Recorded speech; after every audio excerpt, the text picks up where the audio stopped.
بسم اللہ الرحمن الرحیم۔ اچھا جی، ہم نے یہ چیز تو کور کر لی تھی کہ پاکستان بننے کے محرکات کیا تھے، اس کے کیا عوامل ہیں، کیا پس منظر ہے۔ اس میں یہ چیز بھی ہمارے سامنے آ گئی کہ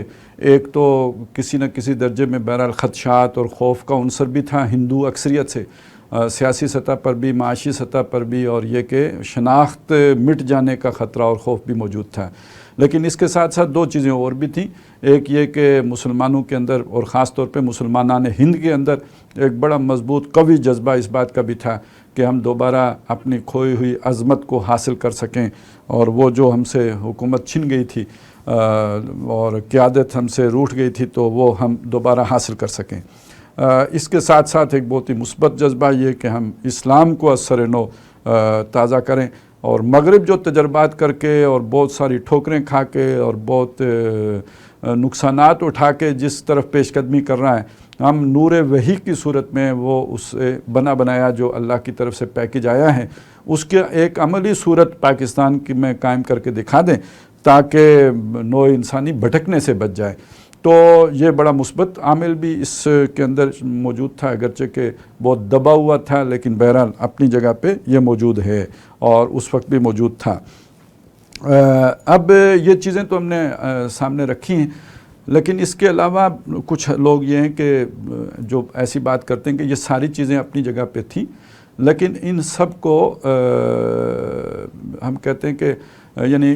کچھ آراء ایسی ہیں کہ ان لوگوں کو ایکسپلائٹ کیا گیا ہے، ان کی ان سوچوں کو کچھ مقاصد کے لیے، کچھ گروہوں نے اپنے مقاصد کے لیے استعمال کرنے کی کوشش کی ہے۔ تو اس میں جو آراء ہیں، ایک رائے بہت شاذ ہے، بہت کم ہے، ہم اسی سے ابتدا کر رہے ہیں، لیکن کچھ لوگ یہ کہتے ہیں کہ سارے ہندو تو نہیں، اور گاندھی بھی نہیں، ہرگز نہیں، لیکن کچھ انتہا پسند قسم کے ہندو ایسے تھے جو یہ چاہتے تھے کہ یہ مسلمان ہم سے علیحدہ ہو جائیں، ان سے ہماری جان چھوٹ ہی جائے تو اچھا ہے، یہ یہاں پہ نہ خود چین سے رہیں گے نہ ہمیں چین سے رہنے دیں گے، تو ان کو علیحدہ کر دینا ہی مناسب ہے۔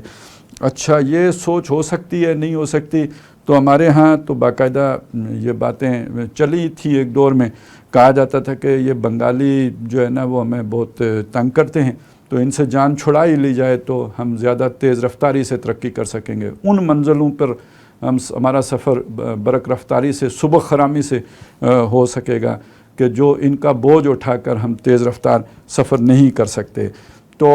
ایسا اگر کچھ ہندوؤں نے بھی تب سوچا ہو تو یہ جو ہے وہ عین قرین قیاس ہے، اور خاص طور پہ یہ کہ جب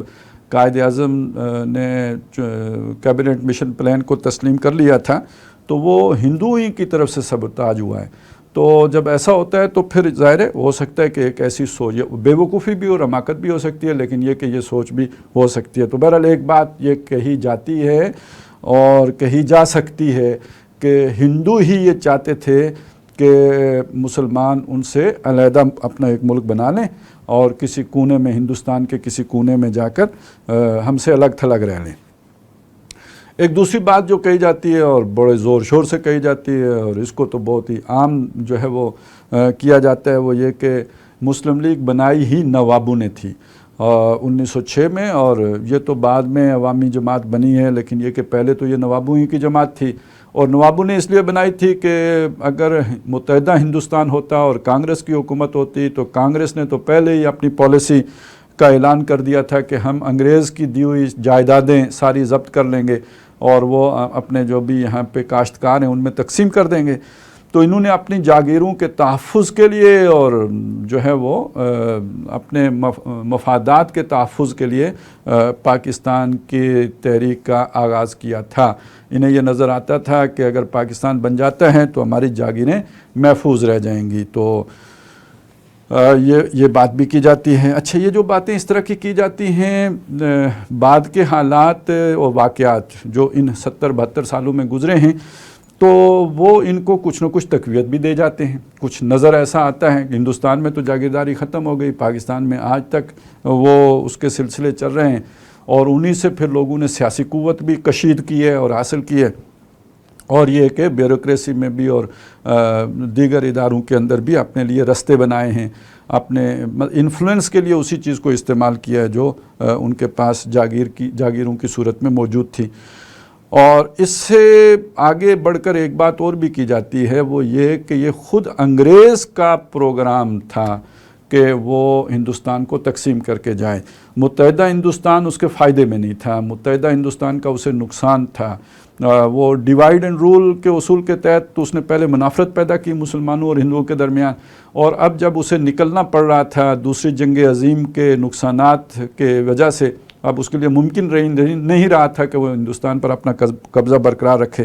تو واپس جانے سے پہلے وہ ایسے مسئلے مسائل پیدا یا ایسا انتظام کر کے جانا چاہتا تھا کہ یہ علاقہ بدستور اس کے سیاسی قبضے میں نہ بھی رہے تو جو اس کے معاشی مفادات اس علاقے کے ساتھ وابستہ ہو چکے ہوئے ہیں وہ پورے ہوتے رہیں۔ تو یہ پورا ایک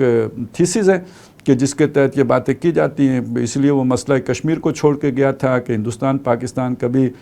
دو پرامن پڑوسیوں کے طور پر نہ رہ سکیں، اور ظاہر ہے یہ لڑتے رہیں گے تو اسلحہ ہم سے خریدیں گے تو اپنی بہترین اکانومی جو بھی ان کے پاس وسائل ہوں گے وہ ہماری جھولی میں ڈالیں گے تو ہم ان کو کسی ایئر کرافٹ کے کوئی پرزے عطا کریں گے، وہ رافیل ہو یا F-16 ہو، بہرحال انہیں اس کے لیے ہماری طرف مراجعت کرنی پڑے گی۔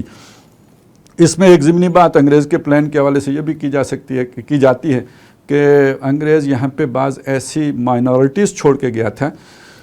کہ جن کے لیے یہاں پہ رہنا یعنی اس نے مشکل بنا دیا تھا کہ یہاں کی جو اکثریت ہے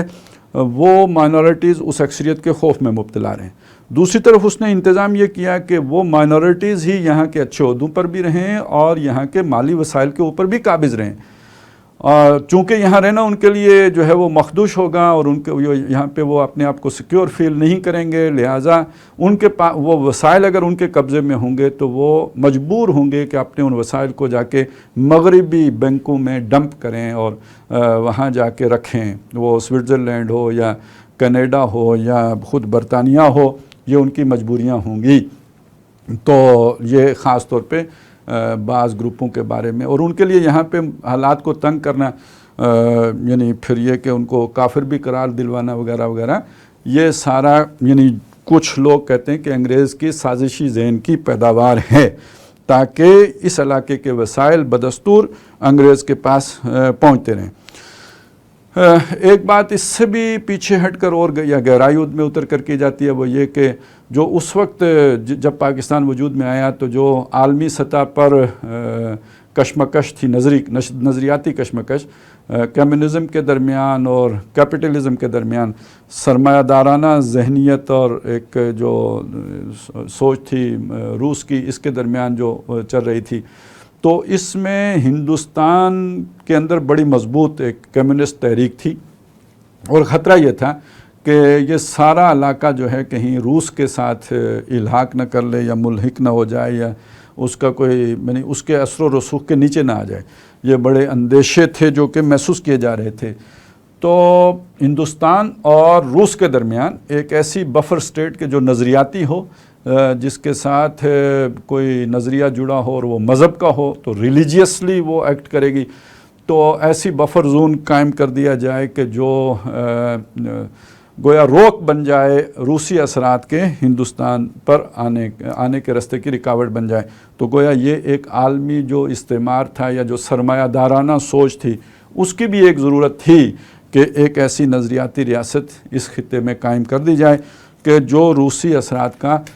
توڑ ثابت ہو سکے۔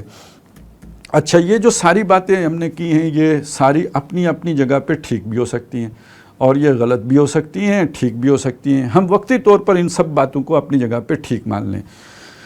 تو اب جب ہم ان کو ٹھیک مان لیتے ہیں تو دیکھیے صورتحال کیا بنی۔ ہندو بھی چاہتا تھا، انگریز بھی چاہتا تھا، عالمی سامراج بھی چاہتا تھا، اس سے آگے آپ چلے جائیں تو نواب بھی چاہتے تھے کہ ایک ملک بن جائے، لیکن یہ سب چاہتے تھے اپنے اپنے مفادات کے لیے۔ اچھا، مسلمان بھی چاہتے تھے کہ ایک ملک علیحدہ بنے، وہ ان میں سے ایک جذبہ تو وہ تھا کہ جسے ہم کہہ سکتے ہیں کہ اپنے قومی تعصب میں یعنی جو بھی ایک خوف تھا، خطرہ تھا، وہ چلیں اسے آپ مفادات کے ساتھ ہی جوڑ لیں۔ لیکن یہ کہ ایک جذبہ قومی و ملی بھی تھا کہ ہم اپنے عظمت رفتہ کو دوبارہ حاصل کریں، اور ایک جذبہ یہ کہ اسلام کی آئیڈیالوجی کو اثر نو زندہ بھی کریں، کہ دنیا کو اسلام کے نظام عدل کی ایک جھلک دکھا سکیں۔ یہ مختلف عوامل ہیں جو ہمارے سامنے آ گئے، اور یہ وہ چیزیں ہیں کہ جو ہمیں ظاہری سطح پر نظر آ جائیں گی، ہم انہیں دیکھ سکتے ہیں۔ کسی کی رائے ایک ہو سکتی ہے، کسی کی دوسری ہو سکتی ہے، اور کسی کی رائے یہ بھی ہو سکتی ہے کہ یہ سب عوامل نے مل کر پاکستان بنایا۔ اب یہاں سے ہم ایک نئی بحث کو لے کر آگے چلنا چاہتے ہیں، اور وہ بحث یہ ہے کہ یہ تو باتیں نا عقل کی سطح کی، آنکھوں سے دیکھی ہوئی اور کانوں سے سنی ہوئی باتوں کی حد تک کی بات ہے، لیکن ہمارا ایمان، یعنی جو ایمان بالغیب جسے ہم کہتے ہیں، یعنی اندیکھی چیزوں کو ماننا، تو اس کا تقاضا تو یہ ہے کہ زمین کے اوپر کوئی وقوع نہیں ہوتا اور کوئی واقعہ وقوع پذیر نہیں ہوتا، مگر یہ کہ اس کے پیچھے اللہ تعالیٰ کا اذن اور اس کی مشیت کار فرما ہوتی ہے، اور وہ ظاہر اللہ کا کوئی کام حکمت سے خالی نہیں ہوتا ہے، اس کے بہت ہی دیر پا مقاصد ہوتے ہیں۔ تو اب ذرا ایمانی سطح پر اس کا جائزہ لے کے دیکھتے ہیں۔ ہم سب سے پہلے یہ دیکھیے کہ ایک بات میں پہلے آپ کے سامنے پیش کر دوں کہ جب اللہ تعالیٰ کوئی منصوبہ بناتا ہے تو اس میں اس طرح کے عوامل شامل ہو جاتے ہیں۔ اللہ کے اس منصوبے کو پورا کرنے میں جو لوگ کام آ رہے ہوتے ہیں، ضروری نہیں کہ ان کی نیت یہ ہو کہ وہ اللہ کا کام کر رہے ہیں، ان کی اپنی نیت ہو سکتی ہے جس کے لیے کہ وہ کام کر رہے ہوں۔ اس کی سب سے بہترین مثال میں نے بہت متعدد مرتبہ دی ہے، وہ اگر آپ سورہ یوسف پڑھیں تو اللہ کا فیصلہ یہ تھا کہ وہ یوسف علیہ السلام کو مصر لے کے جائیں گے، فیصلہ اللہ کا ہے۔ اب بھائیوں نے اپنے مطلب کے لیے ان کا اپنا مقصد تھا، اپنا مطلب تھا، اپنا مفاد تھا، جس کے لیے انہوں نے گھر سے نکال کے جا کے کنویں میں پھینک دیا۔ اب وہاں سے جو قافلہ ان کو لے کے چلا، اس کا اپنا مطلب تھا، اپنا مقصد تھا، اپنا مفاد تھا، جس کے لیے وہ لے کے انہیں چلے۔ اور مصر میں جس نے خریدا اس نے اپنے مطلب کے لیے خریدا۔ ان میں سے کسی ایک نے بھی اللہ کے حکم کے لیے یا اللہ کی مرضی میں یا اللہ کی منشا پورا کرنے کے لیے یہ کام نہیں کیا۔ انہوں نے اپنے اپنے مفاد، اپنے اپنے مطلب، اپنی اپنی غرض کے لیے کیا، لیکن الٹیمیٹلی انہوں نے مقصد کس کا پورا کیا؟ جو اللہ نے فیصلہ کیا تھا، اس فیصلے پر عمل درآمد کرنے میں یہ سارے استعمال ہوئے۔ تو اس بات کو حدیث میں یوں کہا گیا ہے کہ اللہ تعالیٰ اپنا کام کسی فاسق و فاجر سے بھی لے لیتا ہے، تو یہاں ہم یہ کہہ سکتے ہیں کافر سے بھی لے لیتے ہیں، بلکہ یوں کہہ لیں تب کیا حرج ہوگی کہ اللہ تعالیٰ تو اپنا کام شیطان سے بھی لے لیتے ہیں۔ اس میں بھی کوئی جو ہے وہ یہ خیر و شر میں توازن پیدا کرنا بھی تو اللہ کی حکمت کا تقاضا تھا، تو اللہ کے ہاتھ میں تو خیر ہی ہے، تو اب وہ شر والا سارا توازن قائم کرنے والی بات جو ہے وہ شیطان کے ذریعے سے پوری ہو رہی ہے۔ تو اللہ کی حکمتیں تو بہت ہی دور رس ہوتی ہیں، تو اس میں یہ کوئی ایسی مسئلہ نہیں ہے کہ فرض کریں ہندوؤں کی یہ خواہش ہو اور نوابوں کی وہ خواہش ہو، ہر کوئی اپنے نیت کے اعتبار سے اپنا بدلہ پائے گا۔ باقی یہ کہ اللہ کا منصوبہ وہ تکوینی سطح پر کیا تھا، اسباب کی سطح پر تو یہ ہو گیا جو ہم نے دیکھ لیا، تکوینی سطح پر جو اللہ کا منصوبہ تھا وہ روبہ عمل آیا۔ اللہ پاکستان بنانا کا فیصلہ اللہ کا ہے، اور انہوں نے یہ سارے عوامل جمع کر کے پاکستان معجزانہ طور پر بنا دیا۔ اچھا، اب یہ ہے کہ ہم اس حکمت کو تلاش کریں کہ جس حکمت کے لیے اللہ تعالیٰ نے یعنی غیر معمولی حالات میں ملک بنایا ہے۔ اگر ہم تاریخ کو دیکھیں، مسلمانوں کی قسمہ پرسی کو دیکھیں، مسلمانوں کے انتشار کو دیکھیں، قائد اعظم کی قیادت تو ہے، لیکن مسلم لیگ کوئی بہت ہی کوئی منظم جماعت اس طرح کی نہیں تھی۔ وہ تو قائد اعظم کی وفات کے بعد ثابت بھی ہو گیا کہ جس طرح کانگریس ایک بڑی مضبوط سیاسی ادارہ کی حیثیت رکھتی تھی، مسلم لیگ اس طرح کی کوئی سیاسی جماعت نہیں تھی۔ ہاں، تحریک تھی، ایک پرجوش تحریک تھی۔ تو اس سب کے باوجود پاکستان کا بن جانا، قائد اعظم کی بیماری اور اس بیماری کا کسی کو پتہ نہ لگنا، یا یہ کہ لگنا تو اس نے اپنے مفادات کے لیے اس کو دبا کے رکھنا، تو یہ یعنی ظاہری سطح پہ تو خالص ایک معجزانہ سی بات ہے جو ہمارے سامنے آتی ہے۔ تو اللہ کی کیا حکمتیں ہیں اس ملک کے بنانے کے پیچھے؟ تو اس کو سمجھنے کے لیے ضروری ہے کہ ہم یہ دیکھیں کہ اللہ کا جو اس کائنات کے لیے یا خاص طور پہ اس روئے ارضی کے لیے جس پر ہم انسان آباد ہیں، اس کے لیے جو منصوبہ ہے وہ کیا ہے؟ تو اس منصوبے میں ہدایت دینا تو شامل ہے۔ فَإِمَّا يَأْتِيَنَّكُم مِّنِّي هُدًى فَمَن تَبِعَ هُدَايَ فَلَا خَوْفٌ عَلَيْهِمْ وَلَا هُمْ يَحْزَنُونَ۔ جاؤ زمین پہ رہو، لیکن وہاں اکیلے نہیں چھوڑ رہا، میں تمہارے پاس اپنی ہدایت بھیجتا رہوں گا۔ تو ایسا نہیں کہ اللہ تعالیٰ نے انسانوں کو بنا کر شیطان کی چراگاہ میں چھوڑ دیا ہے کہ وہ جس طرح چاہے ان کو اب شکار کرے. نہیں، اللہ تعالیٰ انسانوں کے لیے مختلف مواقع پر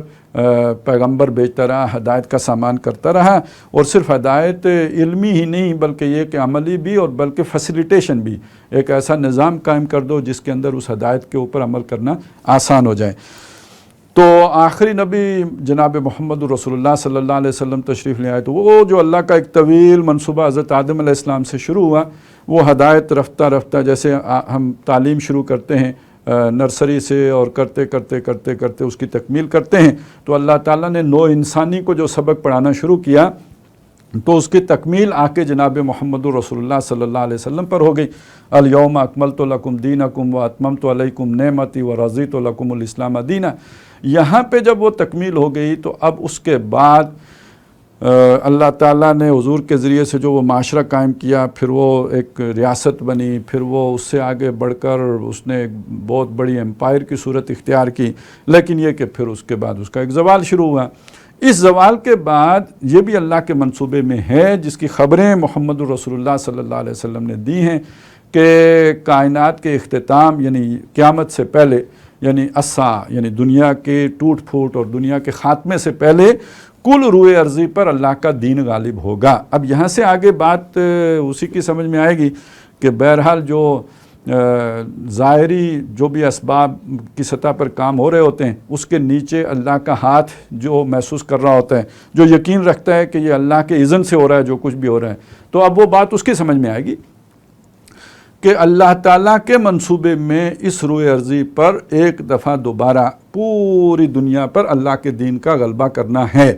یعنی پہلے تو ایک حصے میں ہوا، لیکن اب جب ہوگا تو پوری روئے ارضی پر ہوگا. اور اسی کا جو نقشہ اقبال جو ہے وہ سامنے رکھتے ہیں کہ یہ چمن معمور ہوگا نغمہ توحید سے. تو وہ جو جب چمن نغمہ توحید سے معمور ہونا ہے تو کیسے ہوگا، مطلب اس کا جو بھی ایک اسباب کی سطح پر سامنے آنا ہے تو وہ درجہ بدرجہ ہوگا. لَتَرْكَبُنَّ طَبَقًا عَنْ طَبَقٍ، پہلے بھی یہی ہوا تھا کہ حجاز سے جس سفر کا آغاز ہوا تو پھر بعد میں جو ہے وہ روم بھی اس کے زیر تسلط آیا اور ایران بھی اس کے زیر نگی ہوا. تو پہلے ہی دن ایک ہی دن تو سب نہیں ہوا نا، یہ پھر آپ درجہ بدرجہ آگے بڑھے ہیں، قدم بقدم آگے بڑھے ہیں. تو اسی طرح پہلے کسی ایک ملک میں اللہ کا دین غالب ہوگا، اور پھر دوسرا، پھر تیسرا، کرتے کرتے کرتے کرتے کل روئے ارضی پر اللہ کا دین غالب ہو جائے گا. اب وہ کہاں سے اس کا آغاز ہوگا، اس کے بارے میں کئی آراء دی جا سکتی ہیں. کوئی کہہ سکتا ہے، اور خاص طور پہ آج کے دور میں کہہ سکتا ہے کہ دیکھیں جی ترکی، کوئی کہہ سکتا ہے مصر، کوئی کہہ سکتا ہے عالم عرب. لیکن یہ کہ ایک بڑا سٹرونگ آرگومنٹ ہے، اور وہ یہ ہے کہ یہ خطہ ہے جو جس میں ہم آباد ہیں، جہاں پہ پاکستان واقع ہے، یہ وہ علاقہ ہے کہ جہاں سے اللہ کے دین نے دوبارہ آغاز کرنا ہے اور پھر پوری دنیا میں پھیلنا ہے. اچھا، اس کی اسباب کیا ہیں، اس کی بنیادیں کیا ہیں، یہ جو ہے وہ ہم یہ دعویٰ کن بنیادوں پر کرتے ہیں، کیسے ہم یہ اتنے بڑی بات کہہ سکتے ہیں. تو اس کے لیے کئی قسم کی جو ہے ہمارے پاس شواہد ہیں، جن میں سے ایک بات تو اس علاقے کی 400 سالہ تاریخ ہے. اور اہل علم جانتے ہیں کہ نبی اکرم صلی اللہ علیہ وسلم کے بعد نبی نے تو نہیں آنا، لیکن یہ کہ اللہ تعالیٰ نے جو دین کی حفاظت کے لیے مختلف وعدے کیے ہیں اس امت سے، جن میں سے ایک قرآن مجید کی حفاظت کا وعدہ بھی ہے. تو انہی میں سے ایک وعدہ یہ بھی ہے کہ ہر صدی میں اللہ تعالیٰ کسی نہ کسی مجدد کو بھیجتے رہیں گے. اچھا، مجدد جو اللہ تعالیٰ بھیجتے رہیں گے، یہ ذہن میں رکھیے کہ یہ مجددین کا سلسلہ جو ہے یہ ایک طرح سے امامت کے سلسلے کے ساتھ جڑا ہوا ہے. اور امامت کا سلسلہ تو ایک اللہ کے وعدے کے تابع ہے،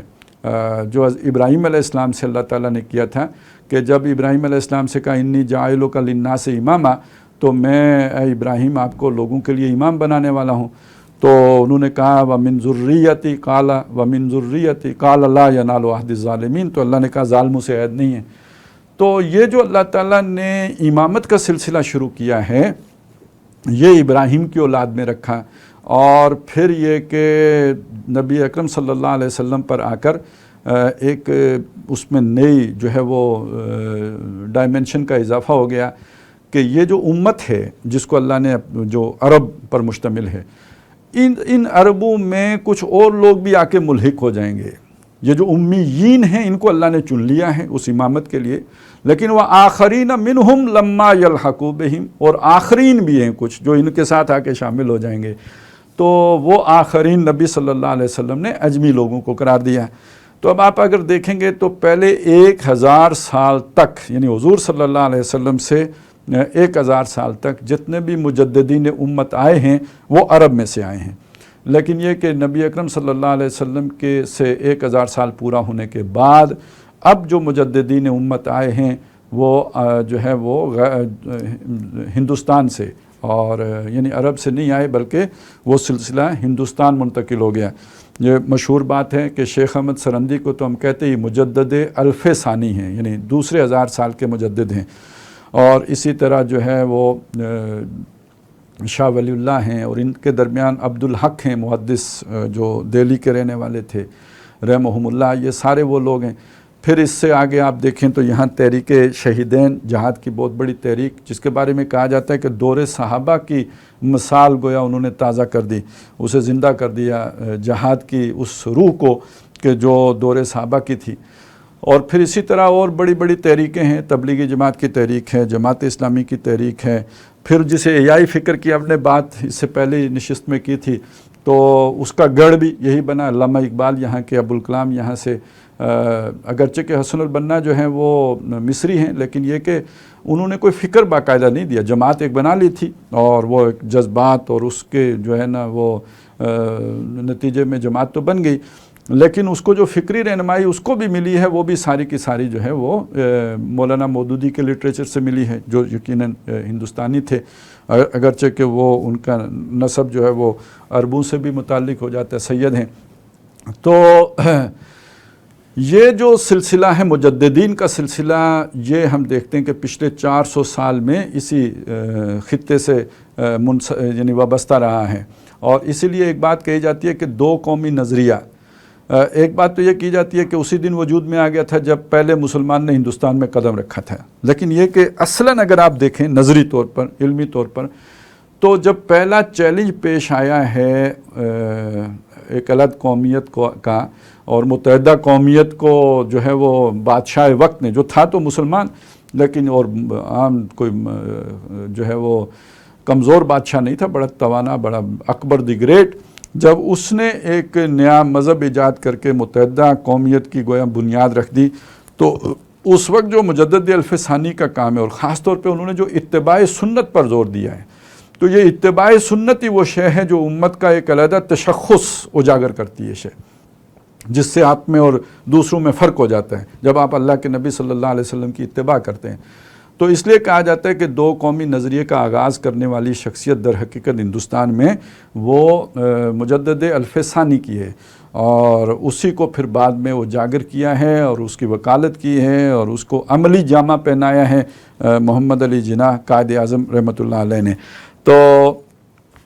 اس اعتبار سے ہم دیکھیں کہ اللہ کا ایک منصوبہ ہے، اس روئے زمین پر اللہ کے دین نے غالب ہونا ہے، اور اس کا آغاز اس خطے سے ہونا ہے. اس کے ایک اشارہ تو میں نے آپ کے سامنے رکھ دیا، کچھ اور اشارات بھی ہم دیکھ لیتے ہیں. مثلاً یہ کہ دیکھیے جب آزادی کی تحریکیں چلی ہیں، یعنی یہ جو بھی مسلمانوں کے احیاء کا عمل ہے، اس کا ایک رخ یہ ہے کہ غیروں سے آزادی حاصل کی جائے. تو غیروں سے جو آزادی حاصل کی گئی ہے تو اس میں عربوں نے بھی آزادی حاصل کی ہے، ترکوں نے بھی آزادی حاصل کی ہے، اور دیگر ممالک نے بھی حاصل کی ہے، لیکن سب نے اپنے اپنے نیشنلزم کو، اپنی قومیت کے جذبے کو جو ہے وہ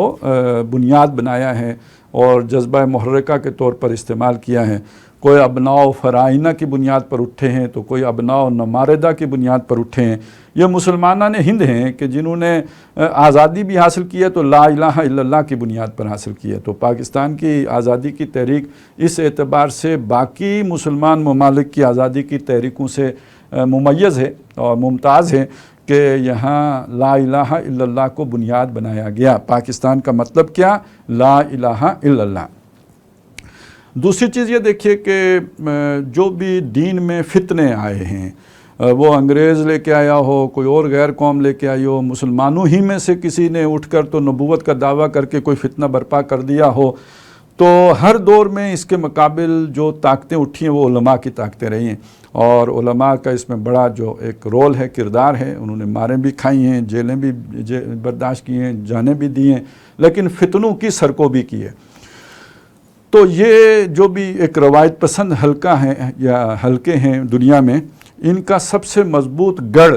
پوری دنیا میں اگر کوئی ہے تو وہ ہمیشہ ہندوستان رہا ہے۔ آپ دیکھیں افریقہ سے ایک طالب علم چلتا ہے تو ہندوستان کے مدرسوں سے پڑھ کے تو پھر واپس جاتا ہے، اور یہی پوری دنیا میں ہوتے ہیں۔ اتنے مضبوط مدرسوں کا نظام وہ عالم عرب میں بھی نہیں ہے جتنا آج بھی ہندوستان اور پاکستان میں ہے۔ تو اس اعتبار سے بھی ہندوستان یا پاکستان یا یہ خطہ ایک منفرد اور خاص مقام کا حامل ہے۔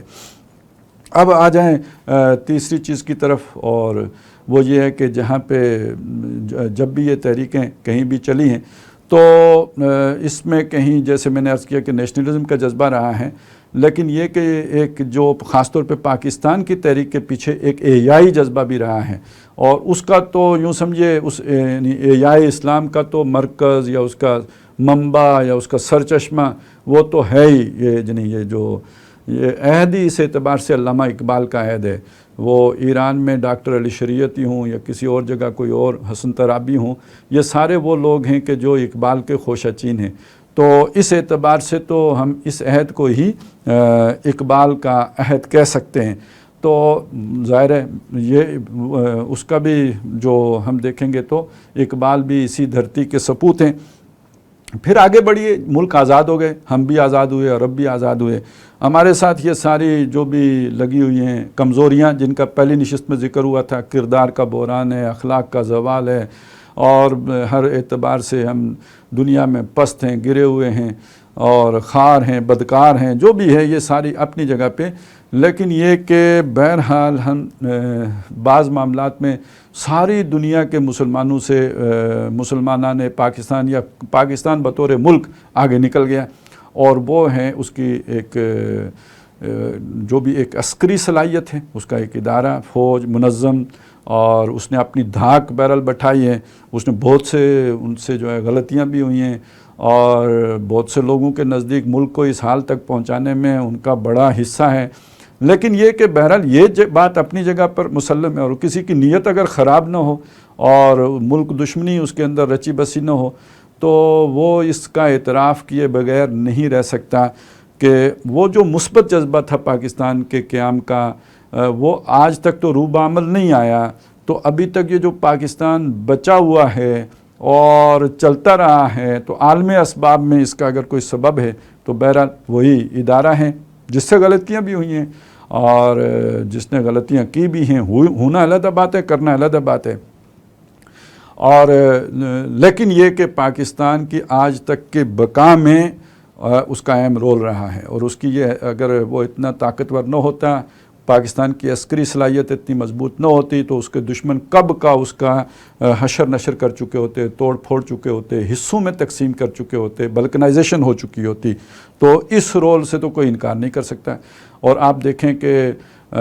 یہ طاقت باقی کسی مسلمان ملک کو حاصل نہیں ہوئی، اور اگر کسی کو حاصل ہوئی ہے تو وہ اب اس کو یعنی ملیا میٹ بھی کیا جا چکا ہے۔ عراق ہو، مصر ہو، شام ہو، تو اور ایران ہو، اب ایران کے ساتھ بھی اتنا عرصہ جو ہے وہ اس کو اس حالت میں رکھ کر کمزور کیا جا چکا ہوا ہے۔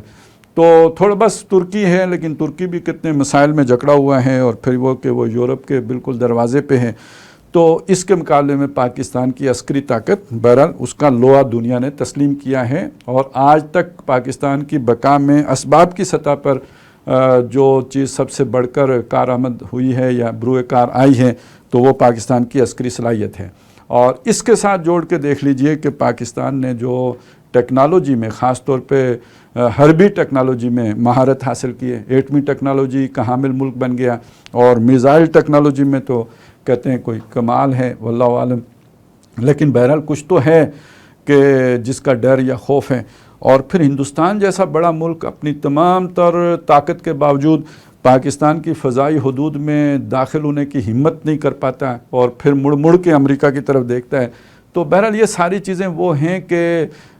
جو ظاہری علامات بھی ہیں کہ جس کو آپ کہہ سکتے ہیں کہ جو باقی مسلمان ممالک سے پاکستان کو ممتاز کرتی ہیں. تو یہ اسی یعنی باقی سارے لوگوں کے اپنے اپنے یہ سارا کچھ جو ہوا کس کا کیا مفاد تھا, اس کے پیچھے اس کا کیا موٹیو تھا, یہ ذہن میں رکھیے کہ جس کو آخرت میں بدلہ ہر کسی کو اس کے اپنی نیت کے اعتبار سے ملے گا, لیکن یہ ذہن میں رہے کہ اللہ تعالیٰ اپنا منصوبہ آگے بڑھاتا رہتا ہے. وہ موسیٰ کو فرعون کے گھر میں پروان چڑھا لیتا ہے اور اس کے بعد یہ کہ وہ یوسف کو اس کے دشمنوں کے ذریعے سے اس جگہ پہنچا دیتا ہے جہاں تک کہ وہ اسے پہنچانا چاہتا ہے. تو اس کا یہ مطلب نہیں کہ جن لوگوں نے یہ کام کیا وہ سارے جو ہے بڑے نیک پروین قسم کے لوگ تھے, لیکن یہ کہ یہ مطلب بہرحال ہے کہ اللہ کا ایک منصوبہ ہم دیکھ رہے ہیں کہ رفتہ رفتہ درجہ بدرجہ طبقاً ان طبق آگے بڑھتا چلا جا رہا ہے. تو یہ چیزیں اگر ہمارے ذہن میں ہوں گی کہ اللہ نے اس دنیا کے خاتمے سے پہلے کل روئے ارضی پر ایک اسلامی نظام کا غلبہ کرنا ہے, اس کا آغاز کسی ایک خطے سے ہوگا. بظاہر احوال یہ لگتا ہے کہ اللہ تعالیٰ کا فوکس یا یہ اس مقصد کو آگے بڑھانے کے لیے جو بھی اللہ تعالیٰ نے زمین کا حصہ چنا ہے تو وہ ہمارا ہی ملک ہے. میر عرب کو آئی ٹھنڈی ہوا جہاں سے, میرا وطن وہی ہے, میرا وطن وہی ہے. تو آج جہاں پہ ہمیں بہت سے پہلو تاریک نظر آتے ہیں تو یہ بڑی ایک امید کی بات ہے. اس میں ہمارے لیے ایک ولولہ تازہ ہے جو ہمیں مل جاتا ہے, ایک امید ہے کہ جو ہمیں ہمارے اندر جذبہ عمل پیدا کرتی ہے اور ہمیں پاکستان کے مستقبل کے بارے میں بے فکر نہ کہیے, مطلب ایک امید ایسی دلا دیتی ہے کہ ہم اس کو اگر محفوظ کریں گے تو یہ در حقیقت خدائی منصوبے کو آگے بڑھانے میں خلوص نیت سے گویا معاون ہوں گے. کچھ لوگ تو وہ ہیں کہ خدائی منصوبہ بڑھا رہے ہیں لیکن ہیں بدنیت, اور کچھ لوگ وہ ہوں کہ جو اس منصوبے کو آگے لے کے چلیں خلوص نیت کے ساتھ. تو یہ ہم نے دو جو بھی اس پروگرام اس کے اوپر کر لیے ہیں کہ جس میں ہم نے پاکستان کے قیام کی جو بھی عوامل ہیں, وجوہات ہیں, اسباب ہیں, ان کا ایک اجمالی سا جو ہے وہ تذکرہ کیا ہے. تو اب ہم آگے بڑھیں گے کہ پاکستان بننے کے بعد پاکستان کو کیا چیلنجز پیش آئے, کیا کن کن فورسز نے کیا کیا کردار ادا کیا, اور اب ہم کہاں پہ کھڑے ہیں, اور پھر مستقبل کیا ہو سکتا ہے, کیا امکانات ہیں, کیا خطرات ہیں, کیا خدشات ہیں اور کیا امیدیں ہیں. تو یہ انشاءاللہ تعالی ہمارا سلسلہ اسی طرح آگے چلتا رہے گا.